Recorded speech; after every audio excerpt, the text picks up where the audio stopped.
speaking of creeps,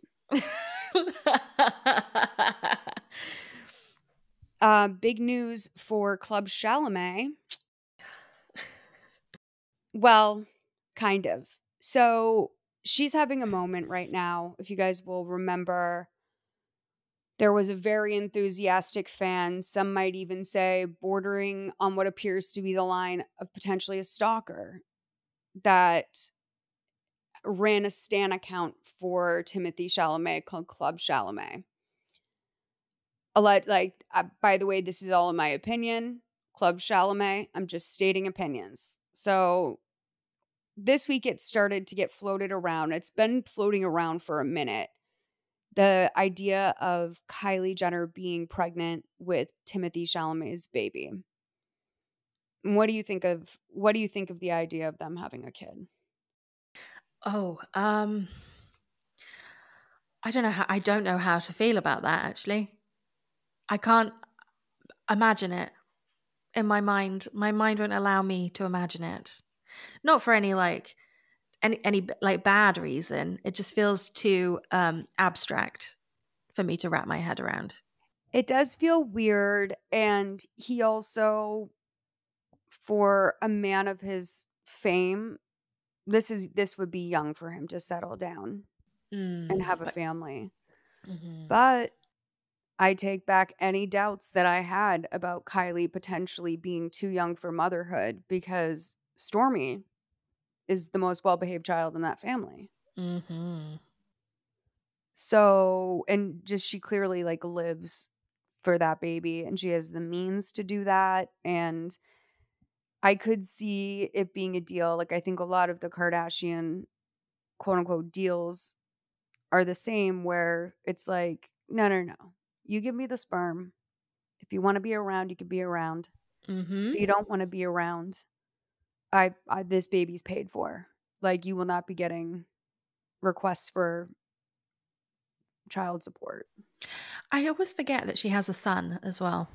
Heir. Yeah. Wild reveal. But so the rumor starts swirling that Kylie and Timmy might be expecting a baby.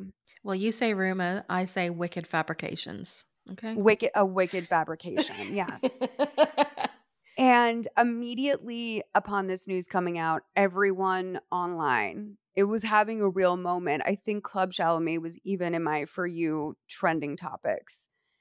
Everyone was like, ClubChalamet is going to lose her mind when she hears about this, because ClubChalamet thinks that Timmy has been abused and manipulated and stalked. Sorry. Abused and manipulated and stalked by the Kardashians, and that his relationship with Kylie is just a private submission to the inevitable reality that they would stalk him until he made a move. And a great ClubChalamet moment. And I feel like this sets it up best for everyone. What you need to know about ClubChalamet is this. I believe this woman is teetering on 60 years old. She does stuff like attend Coachella in hopes of running into Timmy there. My favorite thing I've ever seen in terms of ClubChalamet content is a very blurry picture where Timothee Chalamet is pacing ahead of her, and she sort of has her face poking in on the lower corner of it. And she's like, ran into Timmy at Brockhampton. And I'm like, what are you doing at a fucking Brockhampton show at Coachella?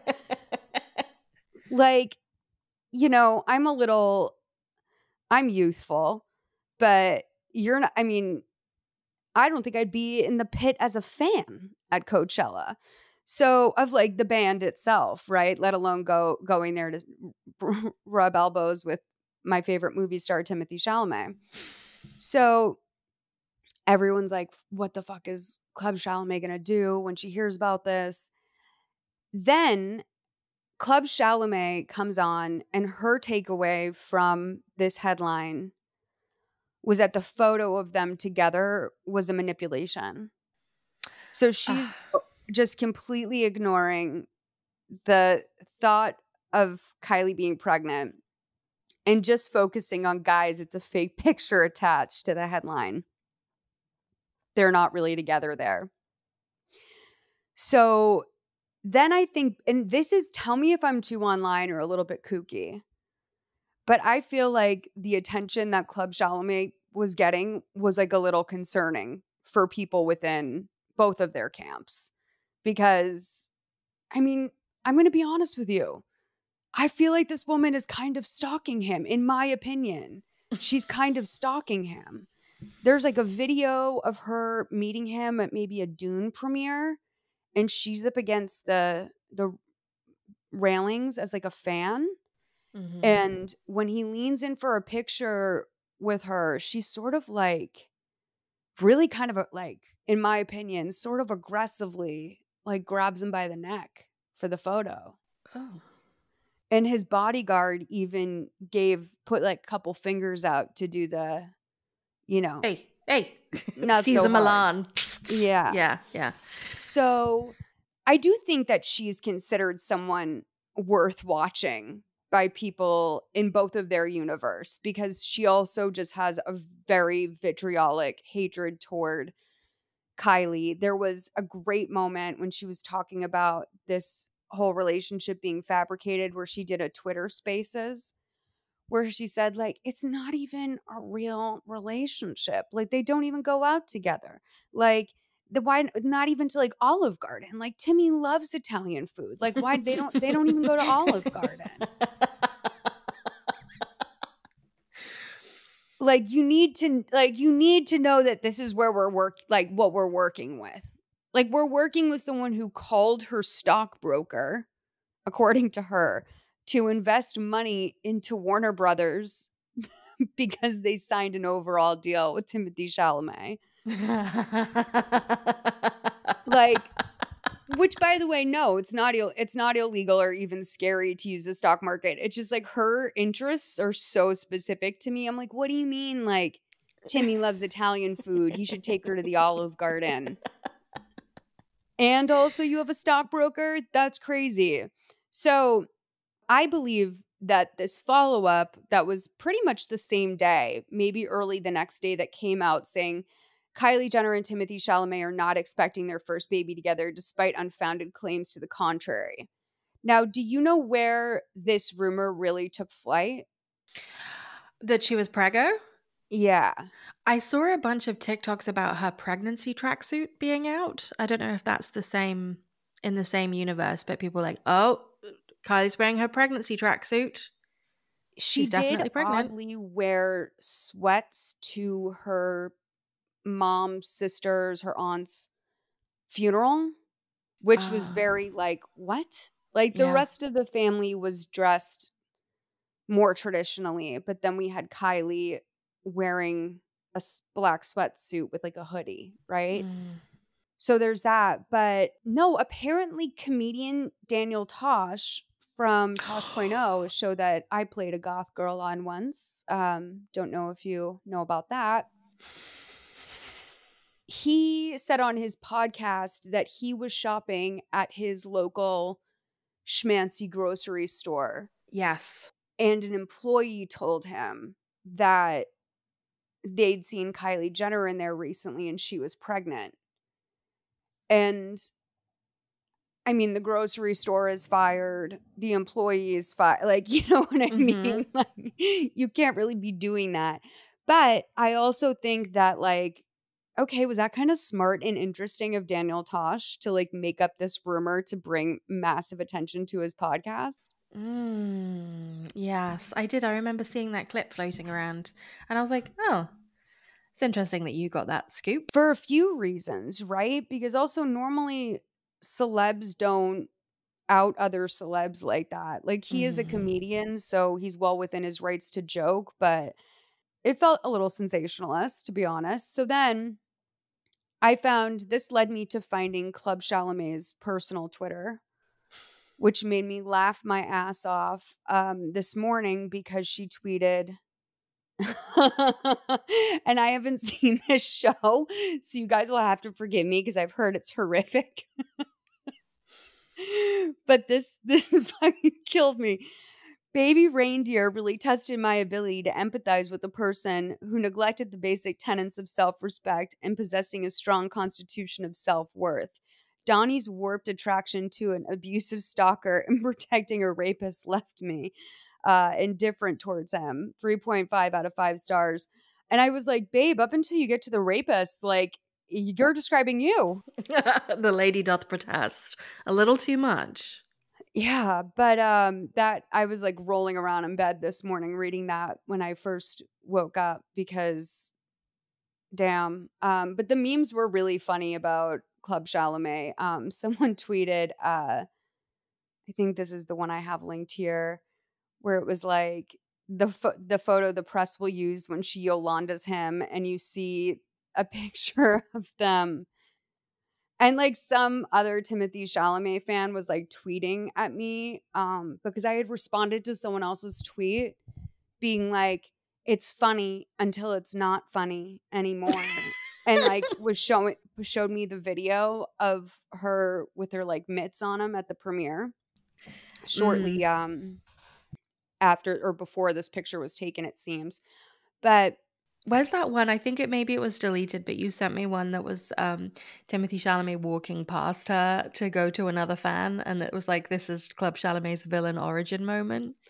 Yeah, I posted that on our IG, and it's like clearly her at some sort of screening or festival, and these are the people that sort of hung around and waited to get a high five from Timmy. And to say he dodged her is like on another planet. Unbelievable. I'm trying to think if there's any person in the world, and I say this as someone who was going to go see Bam Margera sit down for 45 minutes, but only because he was literally down the road from me. If there's any person in the world that me at my big age, I would dedicate this much attention to. Like, I love Beyonce so much, but I cannot fathom the idea of like going to places I think she might be for a glimpse of her. I mean, partially. Not as an adult. Not as an adult. I like, there's a part of me as well that still truly believes that like one day we will be friends. And so like I can't like bring that kind of energy. Like I think it would it would muddy That's the how waters. I feel about Trish. But then I'm like, if you don't reach out to Trish and you just run into her, then she's never going to take you seriously as a friend. Like you have to take the initiative, Molly, and introduce yourself to Trish. But then I was like, you know, some things are best left at a distance. That's how I've always felt. That's how I now think about Britney, even though I was positive that she just needed my good influence. Yeah. Now I think potentially we're better off not knowing each other. Yeah. But no, like the last thing I want to do is meet Taylor Swift. Like I have no fucking interest in that. Yeah. If she invited me to a secret session, I would say no. Because I've met enough people to know that like it's almost always going to be underwhelming. It will seldom meet any sort of rational expectation because like you're a stranger to them. Right. And like they're guarded because like everyone wants a piece. So like I just don't, and like I have had some truly miserable experiences where it just leaves me feeling like you don't want to meet your heroes. And I mean that dead ass. Like you really cannot meet your heroes. Stay away from them. But yeah, I don't know. So didn't you tell me that Club Chalamet used to be a Michael Fassbender stan account? Yes. So coincidentally, I had seen someone tweet about how they used to be on some movie forum with her back in the day. And they were like, I think I used to like be on the same forum as her, but she was a big Michael Fassbender stan. And I wrote back, I'm like, you're outing her. Like, don't like that's like her. For some reason, I want Club Chalamet to have a private life. Because I feel like I know too much about her. But I was like, okay, we got to find out about this. So I was scrolling through Club Chalamet's tweets, and she did say something about how it's crazy because she talked about it like she was buying stock in a person, where she had said, like, I spent years being a fascinator. They're called fascinators, I guess, in his fan base. Wow, I didn't know there was so many of them. They could have their own name. Of course there are. Like, you could be like, have like a 3-episode arc on a CBS show and never work again. And there are weird dudes on Twitter who are like up your ass. So, like, of course, any traditionally attractive man who like is ever on a screen is gonna have some fans. But he had like, she was a fascinator. She had a website that was dedicated to him. But after certain allegations came out, because she said, I'm ashamed to think about how much time I put into being a fascinator. As if like she had stayed in an MLM too long or something and like lost the house or whatever. And she's like, I let my domain name expire in 2017. Because I did tell you that she had showed some contrition for her years of being a fan of his. So yeah, I mean, hopefully Timothee stays clean so she can maintain that pride. I hope so too. I always found like, I guess actor stands a little harder to wrap my head around. Although I do get it, because there are a whole bunch of people who dedicate their lives to like having an updates site. With musicians, I find it much easier because like technically what they're giving you is like a version of their selves, and with actors really you're getting somebody pretending to be somebody else for like 90 minutes or 2 hours, and then you'll get like the occasional interview snippet that tells you a little bit about their personality. Whereas I find that ever so slightly like a harder thing to fixate on, because like what happens if you really like an actor and they play a child molester in a movie or something? Like, how do you reckon that as a movie? Well, I think if they play a child molester in a movie, then you're like, they're just a really good actor. Sure. But if they have credible rape allegations, that's a different story. So true. I think that's therein lies the difference. But no, you're right. You really have to be in that like Chris Pratt, Mark Wahlberg pocket in order to have fans of yours that are like that, where there's enough lore and personality and whatever going on there that you're a stan despite problematic behavior or things that are questionable. Not that things are questionable with Mark Wahlberg, but you know what I'm saying? Where it's like Chris Pratt is a little bit more like, well, there's plenty of questionable things about Mark Wahlberg. Well, they're questionable, but like he did do a hate crime. Exactly. Yeah. That's not questionable. He fully did a hate crime, and that's bad. But I think there's a lot of Catholics that really vibe with him and are like, you know, he's done his time. Jesus forgives. Why can't I? That sort of thing. Right. But yeah, people really do act like that's fully behind him. So, yeah.